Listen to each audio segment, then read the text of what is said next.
My name is Adrienne Gassion Vaughn, United States Army. I was military police and I am a combat medic, and I did 22 years of service.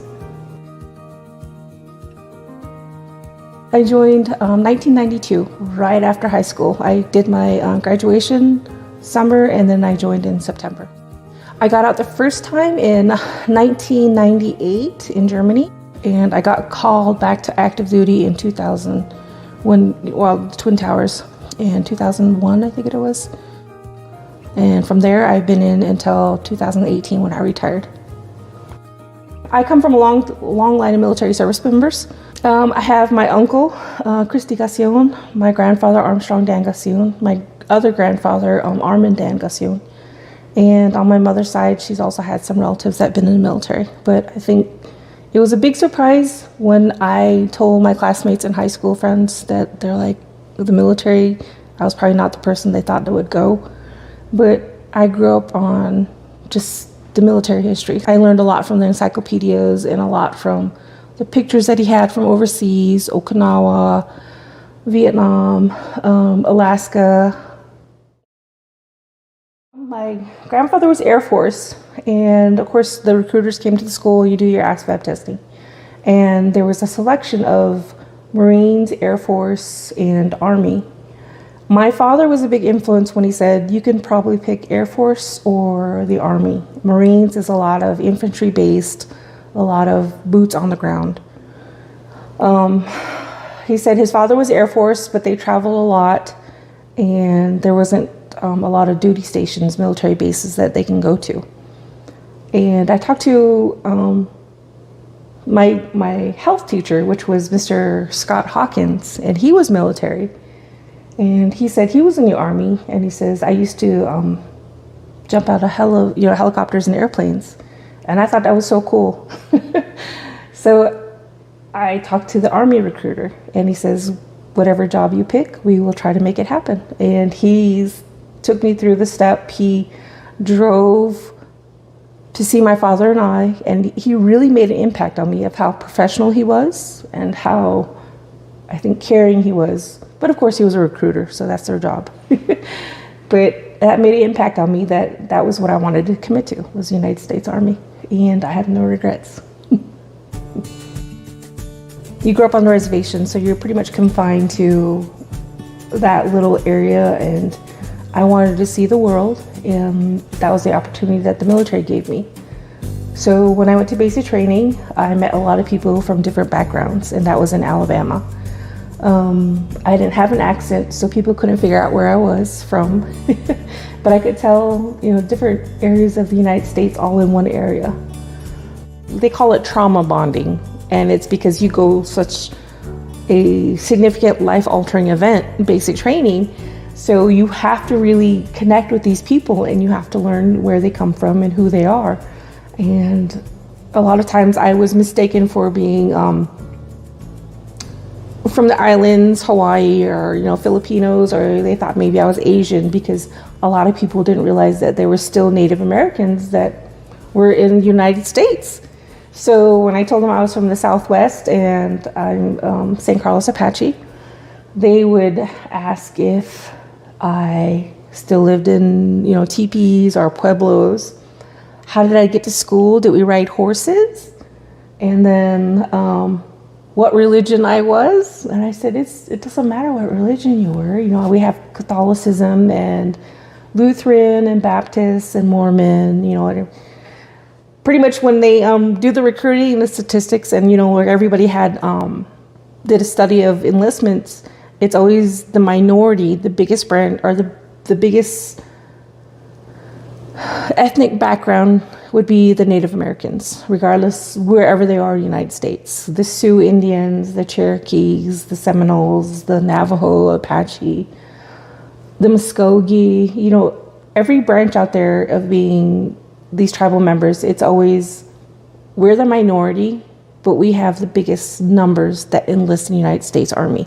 And I think a lot of it is because it's something new that they don't have to be on the reservation for. And the funny part about it, as much as they have these big increase of numbers of everybody that joins the military, there was a lot of natives that were in the service, but I didn't see a lot of them when I served. A few, random people here and there, the first maybe 5 years of my military service. And then the last 15 years, I want to say I probably ran into a lot more natives that would be openly acknowledging, oh, are you Native? Or you look Native American, where are you from? And I met them later on in my military service than I did actually in the beginning. And I think it was because you just get lost in the numbers. But we want to say that we're a big number and a big contribution to the armed forces, whether it's Marines, Navy, Air Force, Space Force, the new one that comes out, and of course, just the Coast Guard. So whenever I meet them, you give that look like you look Native, but you don't really want to come out and approach them. But at the same time, you're like, oh, I see you. And you do like, hey, what's up? At least my father was a tribal police officer on the reservation. My godfather, the one that was in the military, was also a police. And I think that's why I wanted to do that, be public service and help. But I didn't like writing tickets. I didn't want to be that person at the gate checking IDs. And I was like, there has to be a job that I like in the medical field. And everyone in the military has always tried to train in different positions and different things. And they give you a class called Combat Lifesaver, and how to give an IV, how to stop a bleeding, how to open an airway. And I was good at it, and I liked it, and I wanted it. So when I got recalled back to active duty, because I was still in that 8-year window, Uncle Sam says, hey, 9/11 happened, Twin Towers went down, and we're going to war. So you are called back to active duty. And when I got that letter, I was in shock, and I was like, I've never heard of anybody actually being recalled. And my husband said, well, you can go back as an MP, or you can probably maybe change your job. And if that's an option, that maybe you can find something you like. So I talked to the recruiter, and he says, what would you like to do? And I said, well, I like being a combat lifesaver in the military police section. And he said, well, you can be a combat medic in the military. And he explained, the training and the certifications. You have EMT certified, your CPR, your ABLS, which is, for the heart. And, you could go into a hospital, or you can go into the field. And at that point, that was the decision I wanted to do. And once I became a medic, you're part of a service support. You're not on that front line.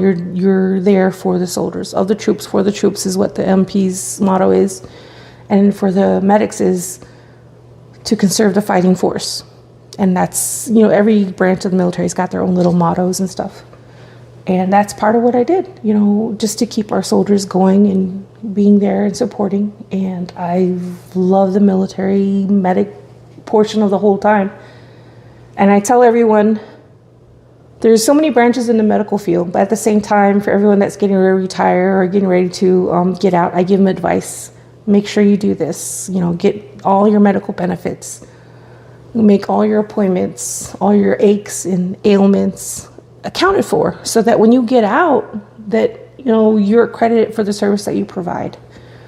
And a lot of people don't really do that because they're so prideful, and they're like, no, I'm fine, I did 10 years, I'm good. I was like, but your back hurts, you broke your ankle, your knee is not as good as it was.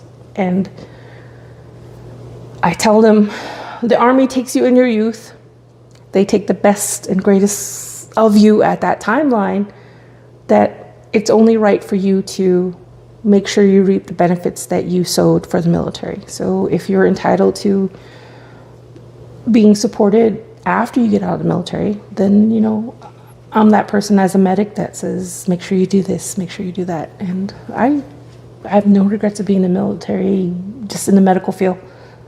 There's so many, so many variations of what you could support. You can be behavior health. You could be in, the blood services and radiology. You could be CNA. You could be a nurse. You could be a surgeon's assistant. there's just so many things you can do as a medic. And then when you get out, it usually transfer over to being a EMT. You can be a flight paramedic. You could volunteer your hours and be a lifeguard at the pool because you are CPR certified. So I tell them, it's like, I have no regrets of being in the medical field. I love it. You know, we met as young privates. We're both military police. And since I can't even say seniority, but I outranked him by maybe a couple months. And he was my junior partner as we were military police. We pretty much, until I got out, he was rank and rank. And then when I had went to college, he gained the rank of sergeant. He stayed in after I retired, and he retired at 28 years as a sergeant major. Yeah, so I retired as a staff sergeant in the United States Army. So he stayed in longer, and he loved it. And he's an amazing, phenomenal leader. But he always credits that we started out in a good rooted military base, that, you know, we had friends and leadership, and it created this atmosphere that he knew that he loved the military and he wanted to stay in as long as possible. And I wanted to stay in, but at that point we had our daughter, so we had to make that decision of making sure she had a well-rounded education and she was grounded. So I decided at that point that I was going to retire and make sure that I was there for her for, you know, after school and the school commitments and programs and stuff. So he decided to stay in, and we supported him wherever he went. And we've been everywhere. And it's hard in the military life to have children because daycare and you're deployed. One parent or both parents are sometimes sent out by the military, and it's hard. And I see families that break apart, but you know, we try to always time our deployments. So if he's gone, I'm home, and if I'm gone, he's there with her. So somebody is always there. She wanted to join the Army, and we have a lot of military friends, and her godmother is a West Point, you know, retired. Well, her godmother is from West Point, and she graduated and she's retired now. And she says, you can do whatever you want, go wherever you want, and we will help and we will be there for you. So, you know, I think the officer side of the branch, I will probably, you know, really be her backbone if she needs help and stuff. But I don't know, children nowadays. When I first joined the military, it was still segregated. So we had an all-female basic training, all-female battalion. We had an all-male basic training, all-male battalion. So you didn't integrate until you went to church. You didn't integrate until you graduated and you walked across that big parade field. And then we slowly started the integration, I think, within about 2 years after I graduated, and people were integrating. And it wasn't so much as segregation, where it was the blacks and the whites and the Hispanics and the natives and the Asians. But over time, you just see, I'm always proud of the military being one step of, I want to say, the mainstream America, because we always set that standard of everybody in the military, everybody bleeds red. You wear the green, but everybody bleeds red. So regardless of your rank, your ethnic background, your national origin, if you are in the military, you belong to Uncle Sam, then that's your brother to the left, brother to your right. And I think that was probably one of the biggest impact.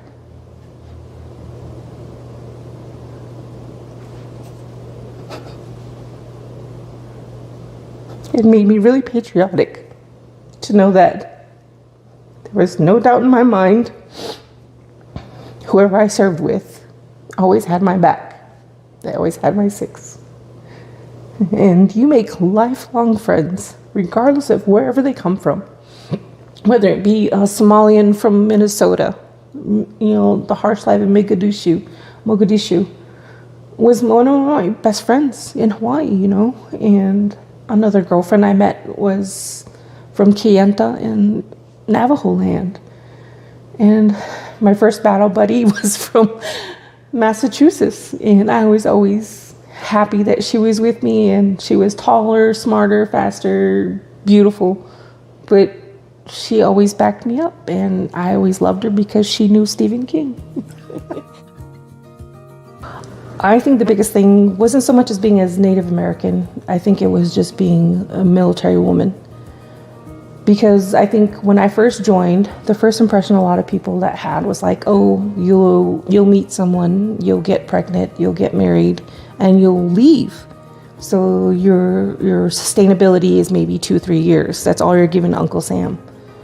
And that was a choice. If you were in the military and you became pregnant, then Uncle Sam and the military, regardless what branch, said, okay, you can't be pregnant. So now your commitment and focus is on something else, so you have to get out.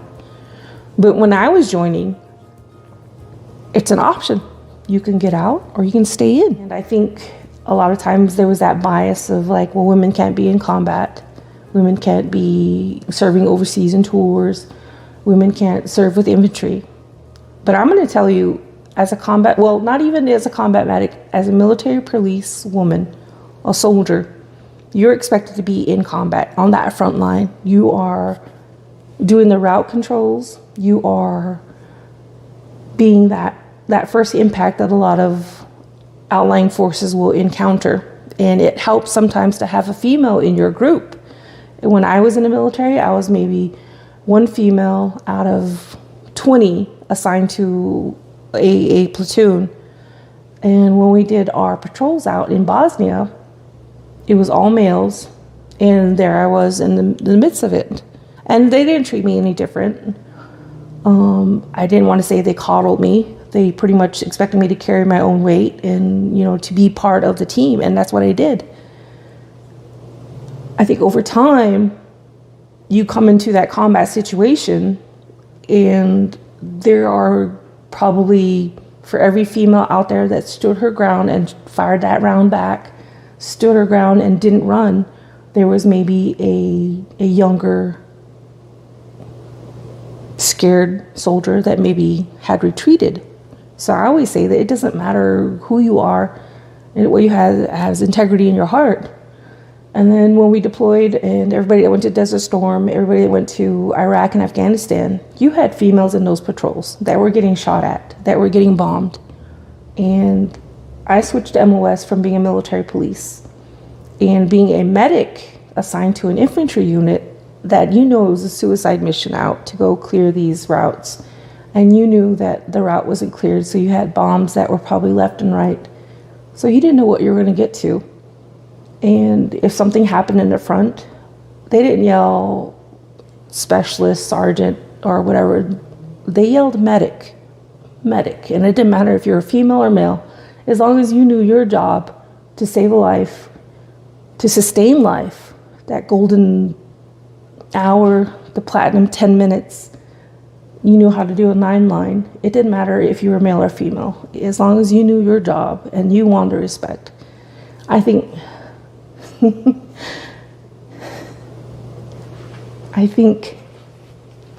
I was deployed with my husband, and I was telling him, my day, this is what happened today.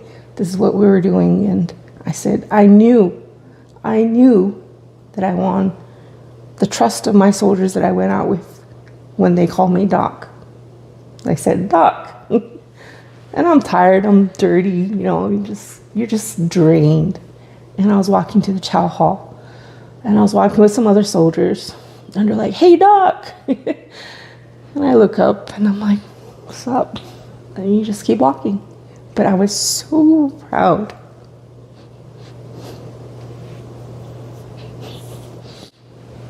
And I told my husband, I said, it wasn't just a couple of days ago that I didn't know if we were going to make it back or if something was going to happen. But the people that you go out with and the people that you come back with, they're your brothers and sisters. And I was so happy. I was proud that they acknowledged me as, not as female medic, not as a rank, but just the title of Doc.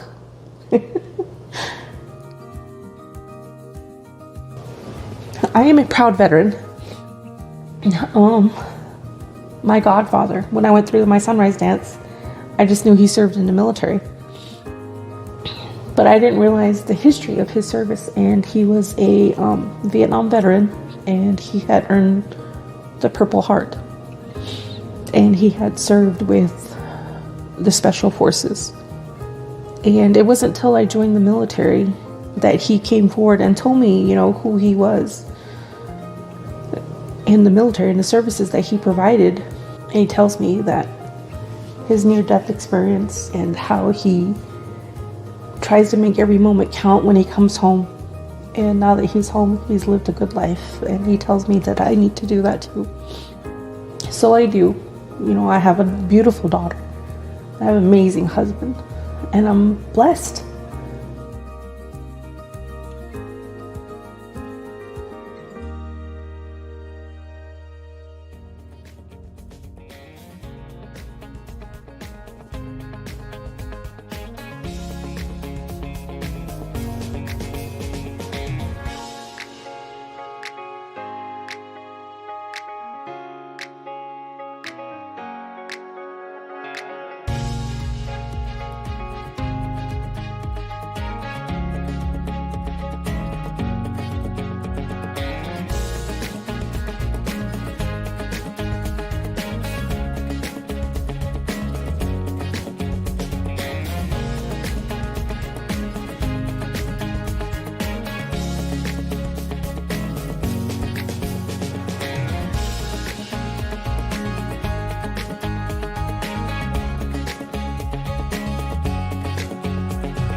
I was in the Navy for 20 years.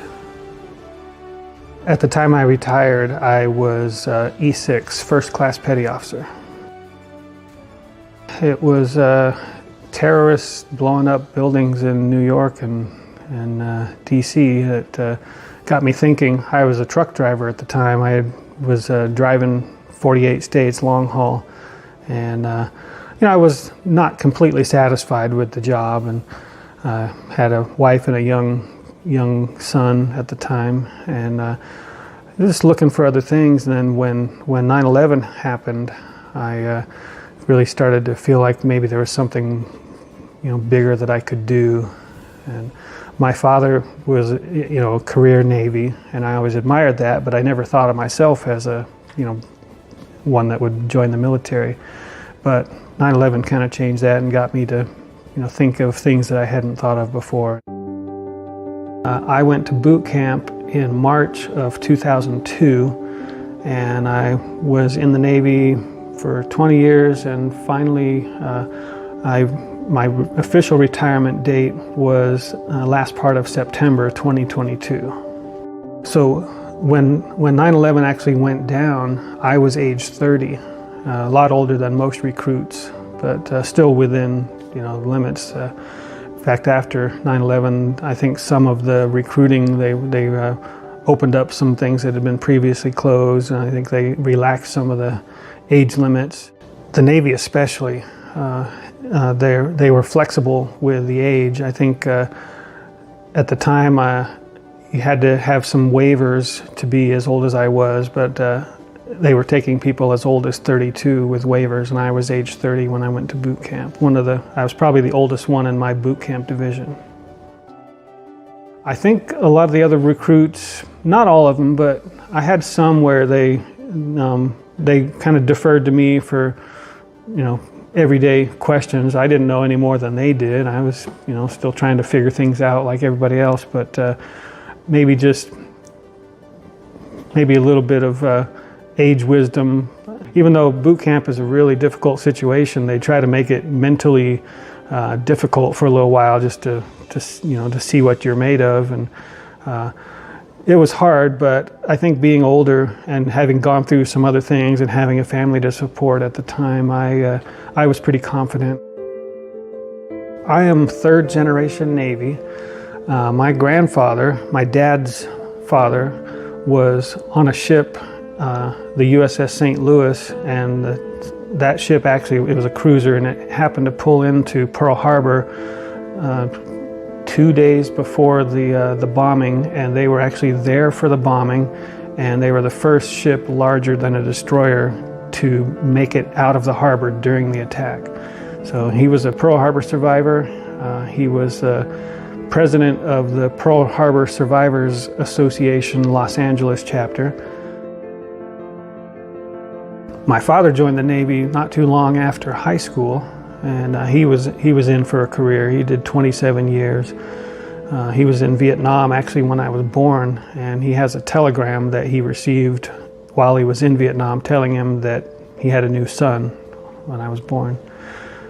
He was in, during my teenage years, he was an officer, and had a lot of good experience touring the ships, and they have dependents cruises where the ship will go out for a day and they'll take the dependents out on a little ride and they'll demonstrate some of the systems, and I remember that being a lot of fun.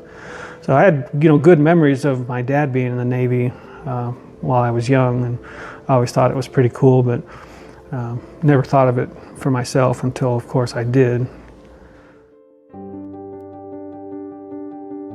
After boot camp, which was in Great Lakes, Illinois, just north of Chicago, my first duty station was Naval Air Station New Orleans. I was in New Orleans working on P-3 aircraft. My first job in the Navy was aviation electrician's mate. We did compass calibration, lighting repairs, and other electrical components, and since that was a patrol squadron, the aircraft was P-3s. So I learned the basics of aviation maintenance, and I was there for 4 years. Towards the end of my tour in New Orleans, we had an evacuation for a big hurricane, and I ended up leaving New Orleans. Our orders were to leave the city and get away from where the hurricane was coming, and so I took my family to Texas. During the hurricane evacuation, I got notice that my request to change jobs in the Navy was approved, and I went from being a aviation electrician's mate to an air traffic controller. They sent me to a school in Pensacola. It was called ACA 1 school, which is air traffic control. And while I was there, I received orders to report to Naval Air Station Meridian, Mississippi. Took the family to Mississippi, was there for 4 years. I was actually given the job of tower chief at Joe Williams Field, which is just outside of Meridian. So 4 years in Meridian, and then I was assigned to Naval Air Station Fallon, Nevada, that's where the Top Gun training is, out in the northern Nevada desert. And I got qualified there at the tower. And towards the end of my tour in Fallon, I ended up changing rates again, changing jobs in the Navy, and I was converted to operations specialist. And for the first time in my career, after being in 12 years, I was sent to a ship. I was assigned to USS Ashland, which was stationed in Sasebo, Japan. That was the home port. So we got our passports, and I took the family to Japan, and we lived in Japan for 3 years.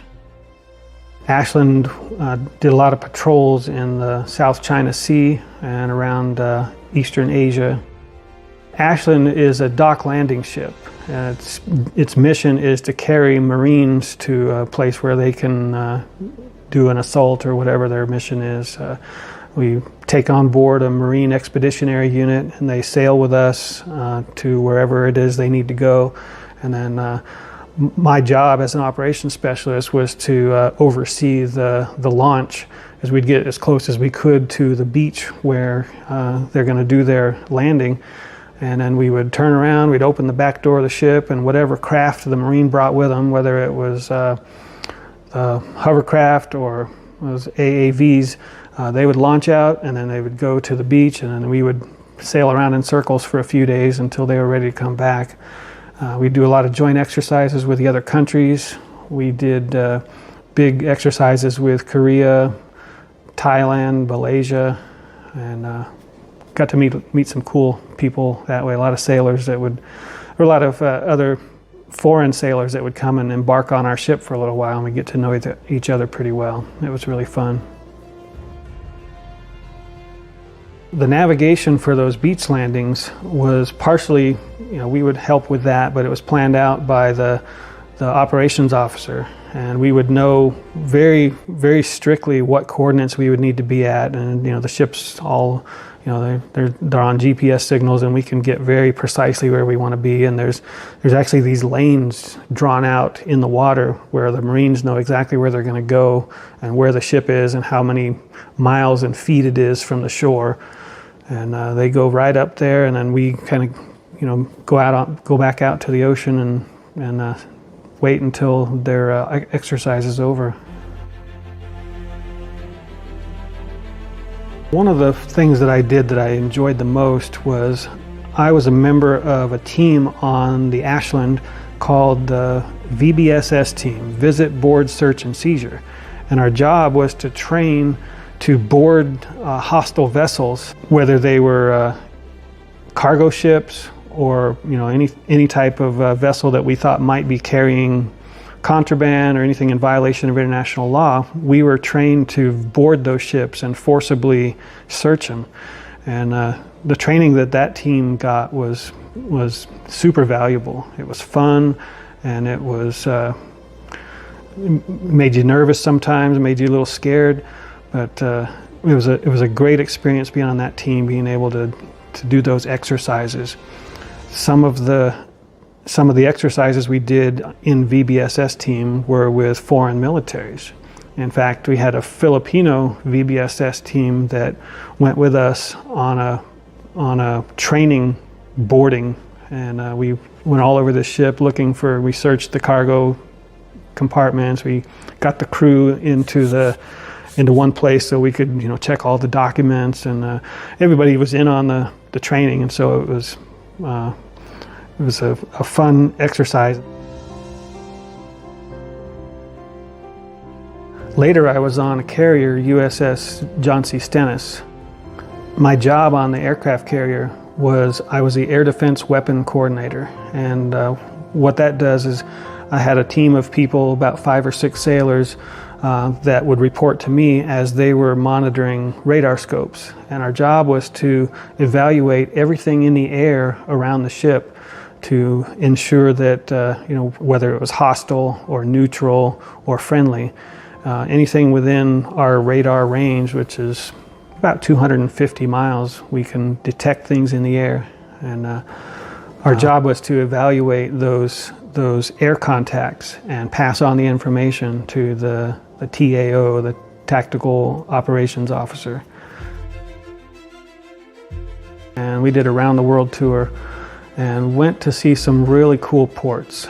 The port visits, even though they were kind of few and far between, they weren't as frequent as most of us on the ship would have liked, but when we did go to port, it was really, really great experience. My favorite is a place called Pattaya Beach, or maybe they pronounce it Pattaya Beach. That's in Thailand. And the reason I like Thailand so much is because the money goes so far. Everything is so inexpensive by American standards, and there was a lot to do. The shopping, the street vendors,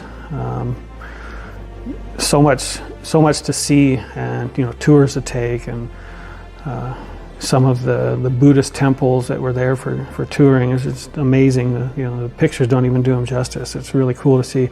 Thailand would be my favorite. And I was also really impressed with Dubai. The infrastructure was amazing. There were these huge malls, bigger than any mall I've ever seen in the United States. And the amenities, the facilities, those buildings, you've seen those crazy tall buildings, and they're really amazing, and there's a lot of them. I do hope to sometime take my family to see some of these places. Probably my 2 favorites would be Thailand and Dubai. I'd love to go back. I do remember that even at Christmas time when our ship went to Dubai, it was extremely hot, and they said that's the only time that it's really bearable. Rest of the year, it's probably worse than Southern Arizona, from what I've heard. But I do want to take the family back to see some of these places in Asia and the Middle East. They were really cool.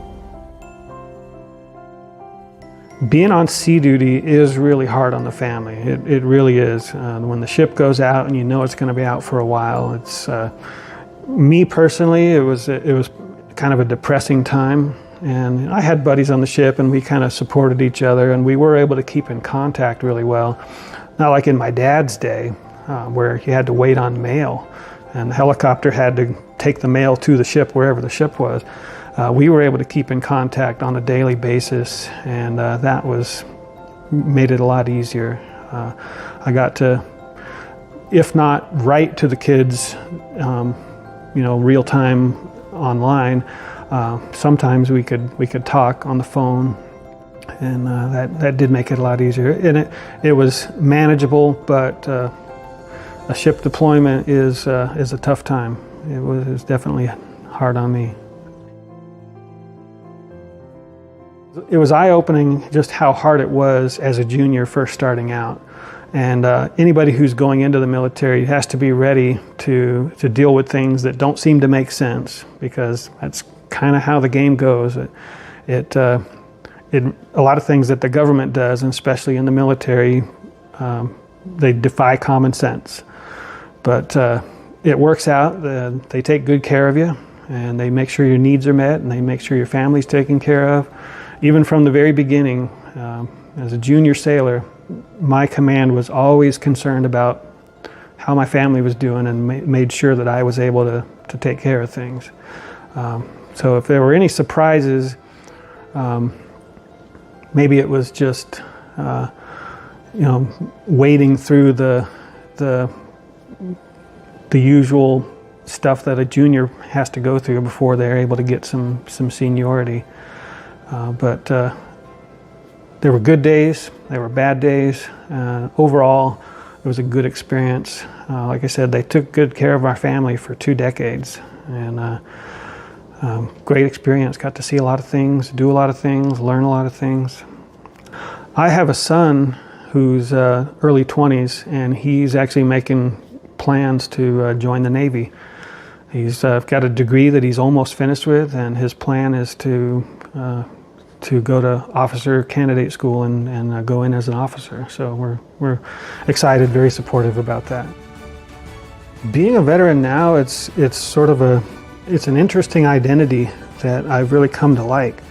When I get a chance, I wear my command ball caps, around different places. It says the ship I was on or whatever. And I met a guy just a couple weeks ago on the street. He had a hat on showing that he was a Navy veteran, and we got to talking, and we told some stories, and it was great to connect with somebody. And my career was really good, and I'm really glad I did it. It was hard, had a lot of hard times, but and it is nice to have people recognize that and to say thank you. So it does make me feel good. I do appreciate it.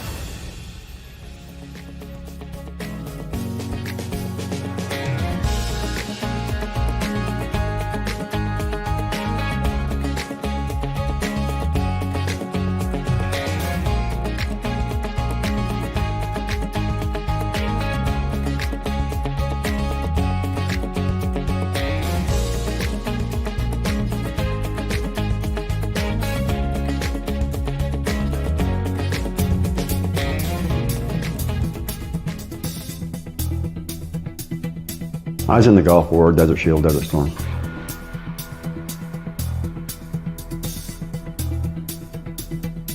Joined in 1982, and I got out the last part of 1992.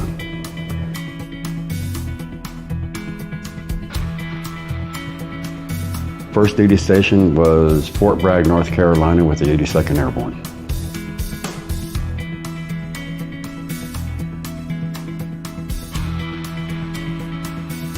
A couple of years at Fort Huachuca, 3 years in Germany, and then the last 6 or 7 years of my service I spent at Fort Campbell, Kentucky with 101st Airborne.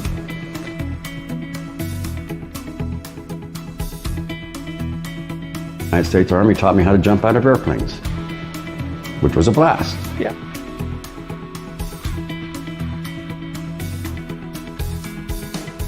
Put a parachute on our back and said, okay, we're going to fly you up about 500 feet and kick you out the side of the aircraft and let you float to the ground.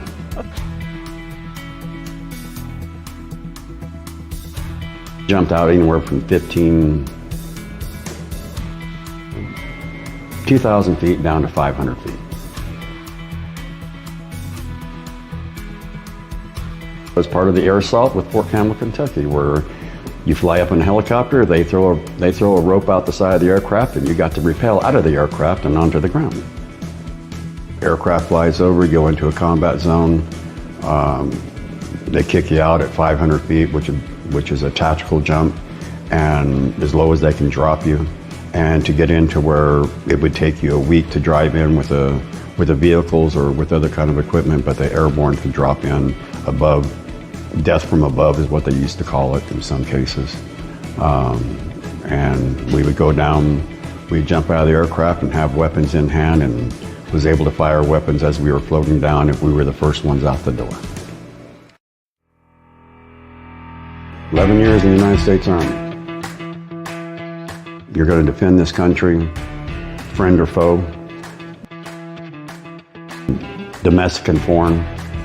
You're going to fight against that. You're going to fight for the principles of this country, and you're going to follow your commander-in-chief.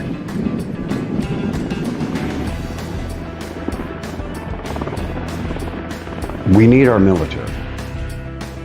You know, we need the military for this country. I'm the commander of the Honor Guard.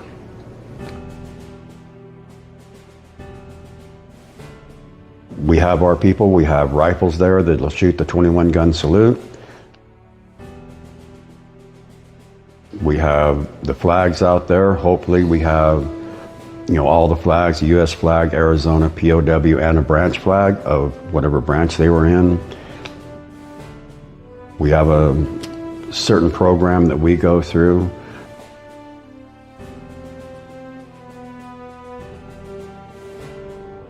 Once taps is played, then myself and the Sergeant at Arms will take the flag from the casket and we will fold it in the proper manner. And then I go as commander, I go and I hand the flag and present the flag to the next of kin.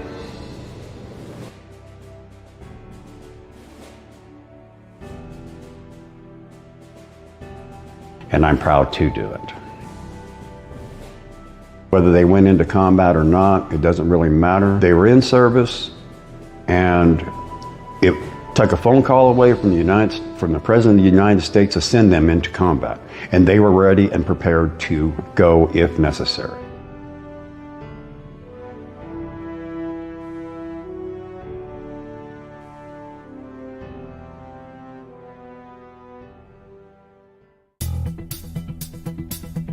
We're just like anybody else off the street. We're folks that are trying to make a living and get through day to day and make a nice living for our families and have friends outside of, you know, family.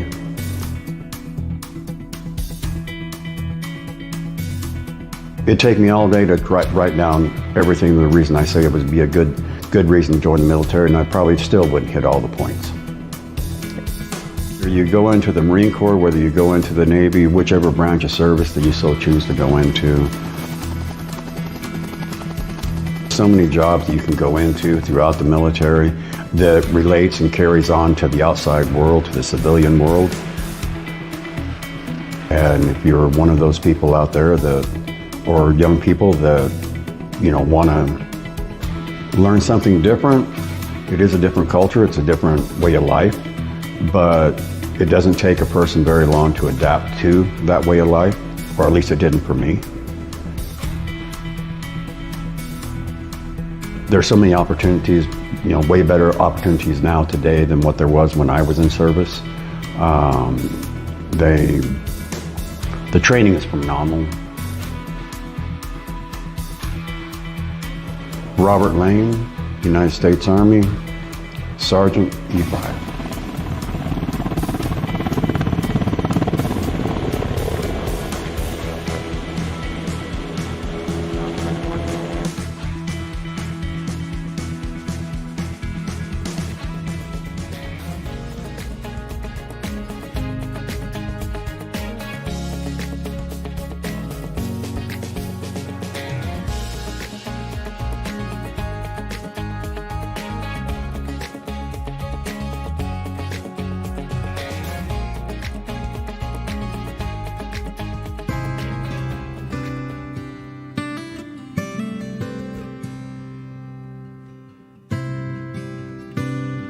I was 18 when I joined. Went in September of '66 and got out in September of '69. Well, they started sending advisors over there in the late 50s, I think. And by '64 or so, they were starting to get moving. And then in '66, they were starting to ramp up pretty good.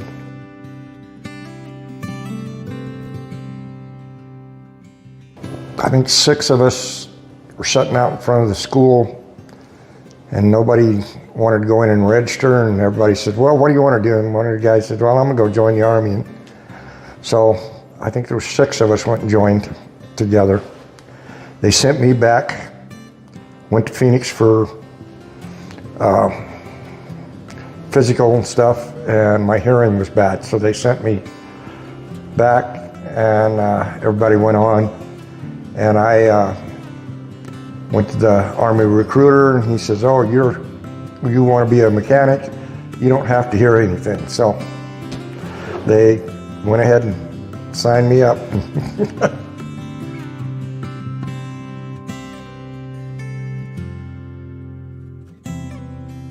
Once you ever went to Vietnam, it was a whole different ball game than the rest of the stuff. I had one of the guys that I originally signed up with. I had went to Fort Dix, New Jersey for wheel vehicle mechanic school, Fort Benning, Georgia for track mechanic school. And while I was in Fort Benning, I'd got word that a friend of mine got shot up pretty bad over in Nam, and so I decided that I had orders to go to Germany, and I told them I wanted to 1049 to Vietnam. And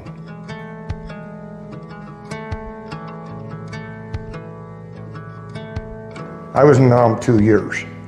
And the first year, I was with the 88th SNS Battalion, and I didn't even do my job. I wound up going into communications, cell phones, such as that.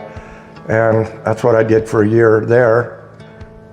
And I came back to the United States, and they sent me back to the same schools that I'd been to, and even the instructor said, hey, you were here a year ago. And I said, yeah. They said, well, you can go outside and smoke. And so I didn't have to do anything there, and then sent me to Fort Sill, Oklahoma, and that's really the armpit of the world, and I think. And so I 1049'd out of there to Nam, and they said that you can't do that. It was disapproved by the battalion commander and the post commander, and then went to the Pentagon. The Pentagon says, yep, you can go back.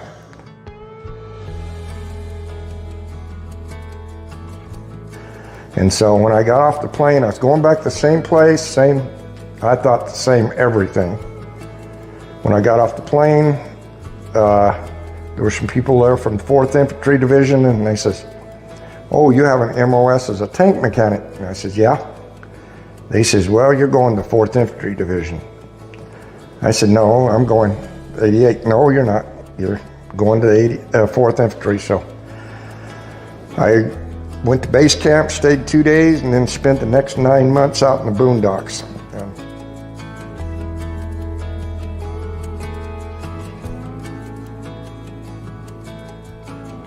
The first year I was there was pretty easy.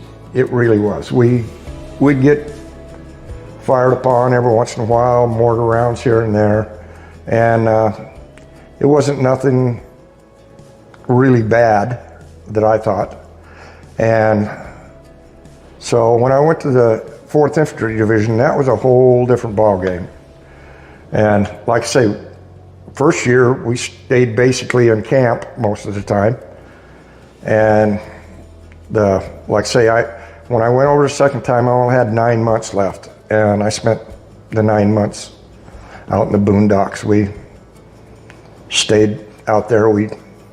I don't think we went into base camp 1 or 2 days the whole time I was there. And that was just to get supplies as we did.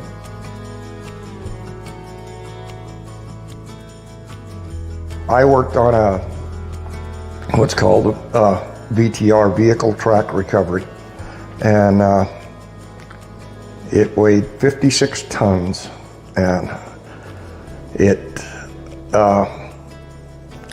that's what we used to pull the engines out of the tanks and other vehicles we were working on. And a lot of times we had to go rescue tanks and just drag them back to where we could work on them.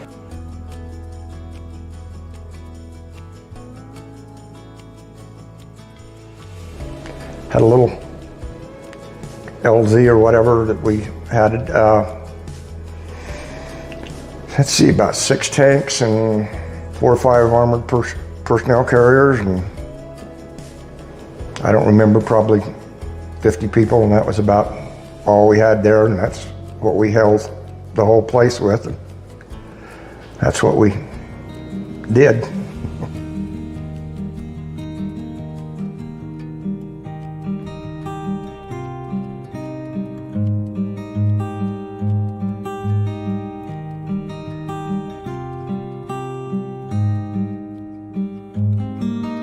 When I was sent home, sent to Fort Lewis, Washington, and that was pretty much the height of all the protesters. And they told us when we got ready to, they said, don't leave in your uniform, put on your civilian clothes and just try to blend in as much as you can, short hair and all. And so they were, I didn't really run into that much of a problem. There was a lot of people that had it a whole lot rougher than I did. It was one thing about Vietnam, that's why I think so much of the protest is that was the first war that was actually on the news every night. We all thought that we were doing the right thing. We were saving these people from communism, and that's what we did. We thought we were doing the right thing, and it was more of a political thing but we thought we were doing the right thing. I just don't think it's ever going to go away, what we felt when we came home. And there's so many people that come up to you and say, thank you for your service, and I thank them and stuff. But it's just always that hurt that's always there. And I don't know whether I picked it up from being in the Army or just being old or what, but I get really emotional real easy, very patriotic. That's one thing I've probably always wanted to do, was go to Washington, D.C., go to the wall, but I don't think I could handle it. Like I say, emotions are just, I don't think I could handle going, and it would be really tough.